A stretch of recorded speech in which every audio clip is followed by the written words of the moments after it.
Hare Krishna, welcome back to my channel. अच्छा यार, तुम्हें खाने में क्या पसंद है? मुझे तो सबसे ज़्यादा मेरी मम्मी के हाथ की शाही पनीर पसंद है। मेरे हिसाब से खाने के बिना कोई जी ही नहीं सकता। और तुम लोगों को पता है, जब मैं छोटी थी ना, मेरे दिमाग में हमेशा एक क्वेश्चन रहता था कि खाना पेट में जाता तो है, पर फिर पेट में जाकर वो कहाँ, मतलब उसके बाद वो पेट में ही रहता है पूरी ज़िंदगी का खाना?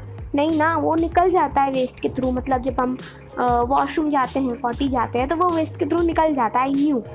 मतलब मुझे अब बड़े होकर पता चला, बट क्यों, क्या हो जाता है कि वो निकलने की नौबत आ जाती है उसको। तो आज के चैप्टर में हम यही पढ़ेंगे, और साथ ही में हमारी बॉडी को ऐसे एकदम फ्रेश, एकदम एनर्जेटिक रखने के लिए ना कुछ कंपोनेंट्स लगते हैं। तो आज हम उनके बारे में भी पढ़ेंगे। Let's begin. तो आज हम पढ़ेंगे science for junior class 4th का चैप्टर 5 आवर बॉडी, मतलब our body, food and digestion. ये चैप्टर बहुत आसान है, ठीक है। तो सबसे पहले एक बार यहाँ पे देख लेते हैं। तो देखो, हमारी बॉडी को काम करने के लिए, अपने डेली एक्टिविटीज़ को परफॉर्म करने के लिए, डेली जो हम कुछ ना कुछ नया करते हैं, उसको करने के लिए हमें एनर्जी चाहिए होती है। और वो एनर्जी हमें कहाँ से मिलती है? वो एनर्जी हमें मिलती है फूड से, ठीक है। और फूड जो होता है ना, वो मैनी न्यूट्रिशंस कंटेन करते हैं। अभी न्यूट्रिशंस एक न्यू वर्ड आता है जो आज हम इस चैप्टर में पढ़ेंगे, ठीक है। अब यहाँ पे देखो, जो हमारी जो न्यूट्रिशंस होते हैं वो हमारी बॉडी को हेल्प करते हैं ग्रो करने में, ठीक है। ग्रो करने में हेल्प करते हैं, और उसको रिपेयर करने में भी हेल्प करते हैं, ठीक। और यहाँ पे इससे हम फिट भी रहते हैं। अगर हम न्यूट्रिशियस खाना खाएंगे तो हम क्या रहेंगे? फिट रहेंगे, हेल्थी रहेंगे, ठीक है। अब देख लेते हैं 5 न्यूट्रिशियस जो रिक्वायर्ड होते हैं हमारी बॉडी में, जिससे हम फिट रहे, हेल्थी रहे, ठीक है। तो पहला आता है प्रोटीन, फिर आता है कार्बोहाइड्रेट, फिर आता है फैट्स, फिर आता है विटामिन एंड मिनरल्स, ठीक है। तो देखो, सबसे पहले हम यहाँ पे एक बार देख लेते हैं। यहाँ पे हमें देखने को मिलता है एक डायग्राम। आप भी बना लेना, बट इसने ऐसे बनाया है, ठीक। आप कैसे बनाना? आप बनाना कुछ ऐसे, ठीक है। तो उससे क्या होता है कि हमारे लिए और इजी होता है, और कुछ अपना ही इनोवेटिव, क्रिएटिव होता है, ठीक है। अब यहाँ पे देख लेते हैं। देखो, फूड क्या कंटेन करता है? फूड करता है रफेज और वाटर भी कंटेन करता है। मतलब ऊपर के साथ जो न्यूट्रिशंस दी गए हैं, ठीक है, उनको भी कंटेन करता है, बट वो रफेज और वाटर भी कंटेन करता है, ठीक है। जो सिर्फ एनर्जी देने के लिए इम्पॉर्टेंट नहीं होते हैं, जो साथ ही साथ हमारे को एनर्जी भी देते हैं। एनर्जी तो देते हैं, बट उसके लिए ही इम्पॉर्टेंट नहीं होते हैं। वो हमारे फूड को डाइजेस्ट करने के लिए भी इम्पॉर्टेंट होते हैं, ठीक है। और यहाँ पे बताया जाता है कि जो न्यूट्रिशंस होते हैं वो डिफरेंट फूड आइटम में डिफरेंट ही पाए जाते हैं, ठीक। और यहाँ पे जो, जैसे हम इसीलिए कहते हैं ना कि एक ही टाइप का खाना मत खाओ, डिफरेंट वैरायटी ऑफ फूड खाना चाहिए। इसीलिए आपने देखा होगा आपकी मम्मी आपको डिफरेंट मील में, जैसे कि ब्रेकफास्ट में कुछ और देती हैं, फिर लंच में कुछ और देती हैं, फिर डिनर में कुछ और देती हैं। क्यों देती हैं? जिससे आप एक ही खाना खाओगे तो आपको एक ही न्यूट्रिशन मिलेगा ना। डिफरेंट खाना खाओगे तो आपको डिफरेंट न्यूट्रिशंस मिलेंगे, ठीक है। अब जैसे कि यहाँ पे हमें दिखाया जाता है हम क्या क्या खाते हैं। जैसे कि हम खाते हैं बहुत सारे डिफरेंट आइटम खाते हैं, जैसे कि wheat, rice, vegetable, fruits, pulses, meat, fish and eggs, ठीक है। तो ये सब से हमें क्या मिलते हैं? न्यूट्रिशंस मिलती है। तो आइए इन 5 न्यूट्रिशंस को और डिटेल में पढ़ते हैं। देखो, ये जो न्यूट्रिशंस होते हैं ना, ये हमारे कंपोनेंट ऑफ फूड होते हैं, मतलब फूड के एक इम्पॉर्टेंट पार्ट होते हैं, ठीक है। अब यहाँ पे देख लेते हैं। यहाँ पे ये बताते हैं कि एक न्यूट्रिशन नंबर 1 क्या था? कार्बोहाइड्रेट था। तो देखो, कार्बोहाइड्रेट हमें एनर्जी देता है, जिससे हम काम कर सके, खेल सके, चल सके और अपनी पढ़ाई कर सके, ठीक है। पर साथ ही साथ क्या आप लोगों को पता है कि ये एनर्जी गिविंग फूड भी होता है, ठीक है। और ये लोग को किस नाम से, एक और नाम से जाना जाता है, जिसका क्या नाम है? एनर्जी गिविंग फूड, ठीक है। एक तो ये पूछ लिया जाएगा इस एग्जाम में, इतना अंडरलाइन कर लो कि कौन से फूड होते हैं जिन्हें एनर्जी गिविंग फूड के नाम से बोला जाता है, ठीक है।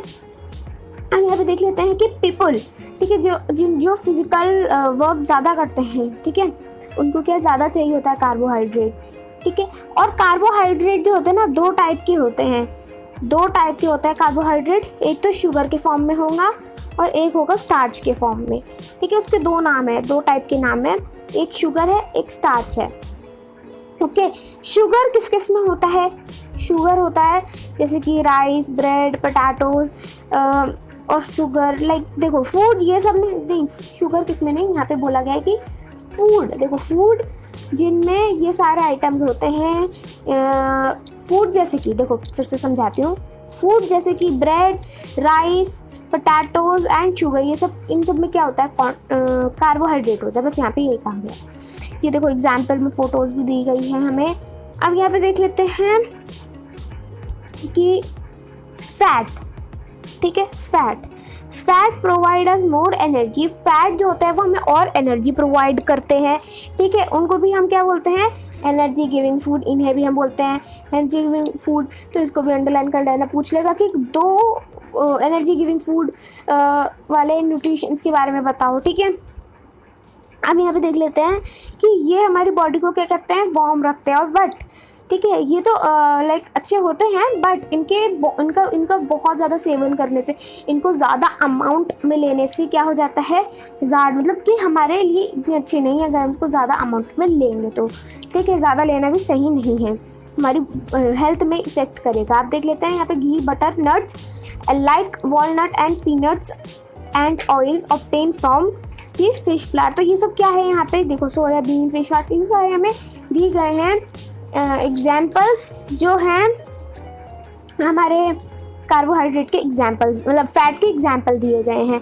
ठीक है, और एक बात बता दूं, हमने अपने प्लांट वाले चैप्टर में भी पढ़ा था फैट से रिलेटेड। तो देखो जैसे आपकी मम्मा, आपने देखा होगा अपनी मम्मा को व्रत रखते हुए, या फिर रोज़ा भी होता है, वो मुस्लिम्स में होता है रोज़ा एंड हिंदू में होता है व्रत, है ना। तो उसमें क्या होता है कि आपको बहुत लंबे समय के लिए क्या करना होगा? आपको भूखा रहना पड़ता है। तो वो भूखा रह लेते हो, फिर हमने हर जगह पढ़ा है कि खाना खाए बिना तो कोई ज़िंदा रह ही नहीं सकता। तो फिर वो लोग कैसे ज़िंदा रह लेते हैं? तो वो लोग इसलिए ज़िंदा रह लेते हैं क्योंकि उनकी बॉडी जो है ना, उनकी बॉडी जो है वो उसमें बहुत सारा फैट है। मतलब कि उन्होंने इतना सारा घी, बटर ये सब खाया है इतने दिनों से, है ना। तो क्या होगा कि वो उनके बॉडी में क्या है? फैट है। तो अब वो फैट बॉडी को जब भूख लगती है तो वो उसी फैट को निकाल के खा लेता है। ठीक है, और यहाँ पे एक और चीज़ है कि जैसे आपने देखा होगा कि अगर आपकी मम्मा फास्ट रहती हैं तो वो क्या खाती हैं? वो खाती हैं यहाँ पे पीनट्स, मतलब मूंगफली खाती हैं। ठीक है, अब देख लेते हैं प्रोटीन। तो देखो protein are the nutritions that build our body. तो इसको क्या होता है कि इस न्यूट्रिशंस को क्या बोलते हैं? बॉडी बिल्डिंग फूड कहा जाता है। ठीक है, और ये भी इम्पॉर्टेंट है, और देखो ये भी हमारी डाइट में एक बहुत इम्पॉर्टेंट रोल प्ले करता है, specially for the growing childrens, जो जिनकी अभी आप जैसे बच्चे जो ग्रोइंग स्टेज में हैं, उनके लिए तो ये और भी इम्पॉर्टेंट होता है। ठीक है, इनको क्या बोलते हैं? बॉडी बिल्डिंग फूड कहते हैं, ये बॉडी बिल्डिंग न्यूट्रिशंस कहते हैं, क्योंकि इससे हमारी जो है बॉडी बिल्ड होती है। ठीक है, प्रोटीन जो होते हैं वो ऑल्सो हमारे को कहीं चोट लग गई तो अब आप देखोगे कुछ दिन बाद कि वो आपकी जो स्किन है, आपकी कहीं कट लग गया नाइफ से, आपकी मम्मा आपको मना कर रही थी कि आप नाइफ से मत खेलो, बट आपकी लग गई। ठीक है, क्योंकि आपको लाइक आप गए, खेला आपने नाइफ से, है ना, तो फिर आपको उससे लग गए। तो अब आपने सोचा कि मम्मी से नहीं बताऊंगा, तो कुछ दिन बाद आप देखोगे कि वो खुद ही रिपेयर होने लग जाएगा। आप मम्मी को भी बता दोगे तो मम्मी आपको हेल्दी फूड खिलाएगी, है ना। और वैसे भी आप हेल्दी फूड सब खाते ही होगे, तो क्या होगा उससे क्या होता है? उससे आपकी बॉडी वापस से वैसी ही रिपेयर हो जाती है। ठीक है, और वो क्यों होती है? वो होती है प्रोटीन की वजह से। ठीक है, और ये देखो यहाँ पे भी लिखा है ये पूरा, और कुछ एग्जाम्पल देख लेते हैं इनके। मिल्क है, एग है, मीट है, नट्स है, पल्स है, बीन्स है। तो ये सब किस में रिच होते हैं? These all are rich in protein. तो यहाँ पे कुछ हमें इमेजेस में भी देखो मिल जाएंगे, दाल वाला है। ठीक है, अब यहाँ पे देख लेते हैं विटामिन्स। देखो विटामिन्स जो होते हैं हमारी बॉडी को हेल्प करते हैं जिससे हम डिसीजेज, बीमारियों से लड़ सके। ठीक है, और ये लाइक इनका देखो जैसे these required in small quantity to keep us healthy, मतलब थोड़ा सा भी लोगे तो भी आप से हेल्दी रहोगे। तो आपको क्या करना चाहिए? विटामिन्स की चीज़ें खाती रहनी चाहिए। ठीक है, और ये भी बहुत इंपॉर्टेंट होते हैं जिससे लाइक अगर आप विटामिन की चीज़ें खाते हो, विटामिन ए आपने सुना होगा, किसको चश्मा लग जाता है, तो क्या कहते हैं लोग, विटामिन ए की कमी थी, ठीक है। डॉक्टर क्या कहते हैं कि विटामिन ए की कमी थी। तो ये हमारी आइज़ के लिए भी बहुत इंपॉर्टेंट होते हैं। नर्व्स, गम्स मतलब मसूड़े, आपके टीथ हैं तो टीथ के नीचे कुछ पिंक पिंक भी है तो उसको हम क्या कहते हैं, गम्स कहते हैं, ठीक है। और ये साथ ही साथ में इम्पॉर्टेंट होते हैं हमारे स्किन के लिए। कुछ ब्यूटी प्रोडक्ट्स के आपने ऐड देखे होंगे क्रीम्स के, कि वो बोलते हैं कि इसमें ये है गुण है, इसमें ये विटामिन है, वो विटामिन है। क्यों? क्योंकि उनको भी पता है कि ये हमारे विटामिन जो है इम्पॉर्टेंट है ना, इम्पॉर्टेंट है हमारी स्किन के लिए, तो वो लोग इसको दिखा के बेचते रहते हैं अपना प्रोडक्ट। फिर उस प्रोडक्ट में वो हो ना हो बट वो ऐसे बोल के बेचते हैं। अब देख लेते हैं मिनरल्स। तो देखो मिनरल्स जो होते हैं ये भी स्मॉल क्वांटिटी में भी हो तो भी वो बहुत सही वर्क करते हैं हमारी बॉडी के लिए, ठीक है। ये हमारी बॉडी को फिट और हेल्दी रखते हैं, ठीक। इनसे क्या होता है कि हमारी जो बोन है, ब्लड है, टीथ है, ये क्या होता है प्रॉपर फंक्शनिंग में होते हैं, ठीक है। अगर किसी में मिनरल्स की कमी हो जाएगी, उसके दांत गिरने लग जाएंगे छोटी एज में, ठीक है। उसकी बोन्स जो है वो वीक हो जाएगी, ठीक। और जैसे किसी की हड्डी वड्डी टूटती है तो क्या डॉक्टर क्या कहते हैं कि आप मिनरल से भरपूर चीज़ें खिलाओ तो वो जल्दी रिकवर करेगा, ठीक है। अब यहाँ पे देख लेते हैं कुछ इम्पॉर्टेंट मिनरल्स होते हैं, जैसे कि कैल्शियम, पोटाशियम, सोडियम, आयोडीन, ठीक है, आयरन। तो इसीलिए ना लोग क्या करते हैं कि आयोडीन नमक खाते हैं, ठीक है। टाटा का भी नमक है जिसमें आयोडीन होता है, ठीक है। ऐड भी आता है, टेस्ट करती है उसमें एक बच्ची होती है, एक साइड एक बच्ची होती है उसकी मम्मी होती है, दूसरी साइड एक बच्ची उसकी मम्मी होती है। तो उसमें क्या वो लोग टाटा का क्या टेस्ट करते हैं, आयोडीन, क्योंकि आयोडीन जो है वो भी एक मिनरल है और वो बहुत इंपॉर्टेंट होता है, ठीक। अब देख लेते हैं कि फ्रेश फ्रूट्स और वेजिटेबल्स में भी ये होते हैं मिनरल्स, ठीक है। क्या क्या होते हैं, कौन कौन से ऐसे फूड लाइक वेजिटेबल्स है जिनमें हमें विटामिन और मिनरल्स मिल जाएंगे। तो है हमारे यहाँ पे मिल्क, मीट, फिश, ठीक है। लीफी वेजिटेबल मतलब कि लीफ वाली, जैसे कि स्पिनच वगैरह, ठीक है। स्पिनच में बहुत तगड़ा मैं बता दूं आयरन पाया जाता है, ठीक है। अब यहाँ पे देख लेते हैं, as both vitamin and mineral protect our body from the disease they are productive food, ठीक है। प्रोडक्टिव फूड तो क्या करते हैं कि ये हमारे विटामिन और मिनरल्स जो होते हैं ये हमारी बॉडी को क्या करते हैं, प्रोटेक्ट करते हैं, ठीक है। और इसीलिए क्या कहा जाता है, इनको कहा जाता है प्रोटेक्टिव फूड भी कहा जाता है। अब देख लेते हैं रफेज क्या है। तो देखो रफेज क्या होता है कि रफेज होता है जिसमें फाइबर, ठीक है, फाइबर। आपने एक ऐड देखा होगा, मतलब मैं इस वीडियो में एड्स के एग्जांपल इसलिए दे रही हूँ जिससे आप लोग रिलेट कर सको। एक ऐड आता है कि एक बच्चा होता है, वो उसका पेट साफ नहीं हो रहा होता है, बट क्यों? क्योंकि उस ऐड में भी बोलते हैं कि वो फाइबर की कमी से हो रहा होता है, उसका पेट साफ नहीं हो रहा होता है ना। तो देखो फाइबर और रफेज ये अगर हो तो क्या होगा कि आपका फूड है वो डाइजेस्ट होगा और फालतू का जो कचरा हो जाता है ना पेट में वो भी बाहर निकल जाएगा, ठीक है, वो वेस्ट भी निकल जाएगा। तो इसीलिए ये बहुत इंपॉर्टेंट होते हैं, ओके।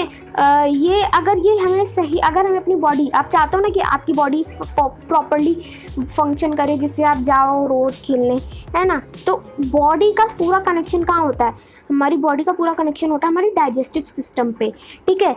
तो डाइजेस्टिव सिस्टम को प्रॉपरली वर्क करने के लिए क्या चाहिए होता है, रफेज चाहिए होता है, ठीक है। अब रफेज फाइबरस फूड में होता है, जैसे सलाद, ठीक है, सलाद वगैरह में भी क्या होता है, ये रफेज होता है। अब यहाँ पे देख लेते हैं ये activity, list some food item. तो हमें यहाँ पे क्या करना है ना कि इनके एग्जांपल्स देखने, लाइक प्रोटीन के कुछ एग्जांपल, कार्बोहाइड्रेट के कुछ एग्जांपल, फैट्स के कुछ एग्जांपल्स और विटामिन के कुछ एग्जांपल, मिनरल के कुछ एग्जांपल्स, ठीक है। तो ये आप लोग खुद से कर लेना, बहुत ईजी है, ऊपर एग्जांपल्स दिए ही हैं हमें। और आज की वीडियो यहीं पे एंड करते हैं, मिलते हैं आपको नेक्स्ट वीडियो में, क्योंकि फिर वीडियो लेंथी हो जाता है एंड इट्स गेट बोरिंग। सो अगर कोई भी क्वेश्चन, कोई भी क्वेरी हो, आप हमसे कमेंट में पूछ सकते हैं। Thanks for watching, bye.